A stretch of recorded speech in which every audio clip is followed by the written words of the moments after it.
So I think this is the best thing. She took that entire bill, she plugged it into ChatGPT, and she said, break this down. Tell me what this is, and like, don't spare me. Give it to me, like fully. Is this good? Is it bad? Tell me what's up with this. And what ChatGPT had to say about that bill is alarming. And here's what ChatGPT told me. This bill, H.R. 1, the One Big Beautiful Bill Act, is not just aggressive in scope, it's a direct and deeply strategic attack on the democratic architecture of the United States.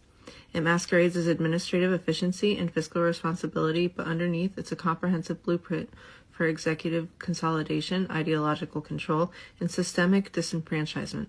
Here's the blunt truth. It's authoritarianism wrapped in bureaucratic language. H.R. 1 is what happens when an entire governing philosophy is based on dismantling government unless it serves the powerful.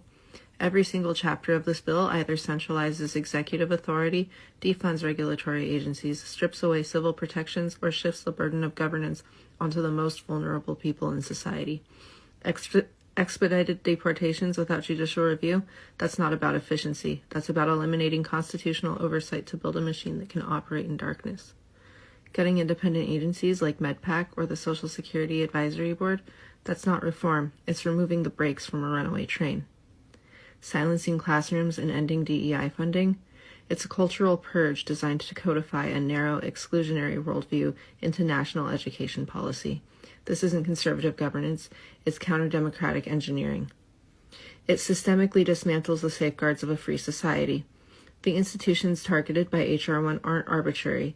They're specifically the ones that ensure transparency, protect minorities, and maintain balance.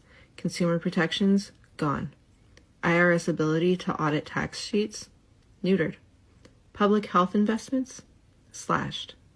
Environmental and emission standards? Repealed wholesale. This bill defunds every agency that stands between corporate interests and profit. It creates loopholes wide enough to drive oligarchy through. It paves the road for a soft coup. What's most dangerous is how legally sophisticated this document is. It's not sloppy. It's not amateur. It's meticulous. It builds the legal scaffolding for one-party control. It shifts power away from oversight bodies and into the hands of agencies under direct presidential control. It establishes surveillance and enforcement norms that can easily be turned on dissenters.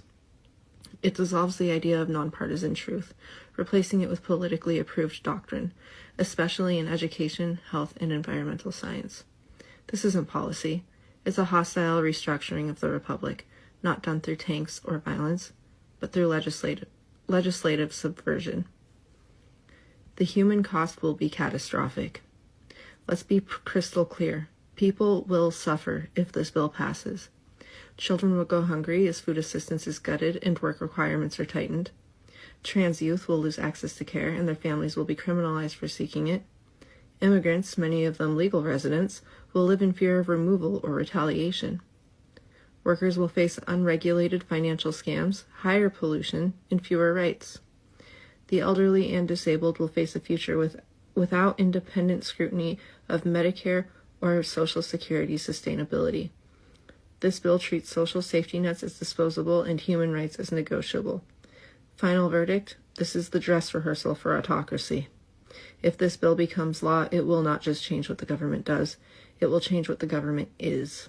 It is a declaration that only certain people deserve protection, only certain truths can be spoken, and only certain lives are worth investment. This is the type of legislation autocrats dream of. Legal, sweeping, ideologically rigid, and dressed in the language of reform. If you believe in democracy, pluralism, justice, or simply the idea that the government should not be a weapon, H.R. 1 must be buried, not amended, not negotiated, defeated, fully.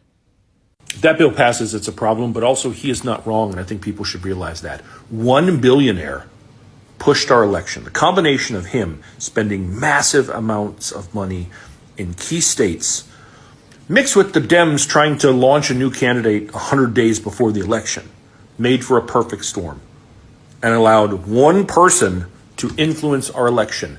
And I'm not talking about like election interference or fraud. If that happened on some level somewhere, it didn't happen on a national level because the exit polls match.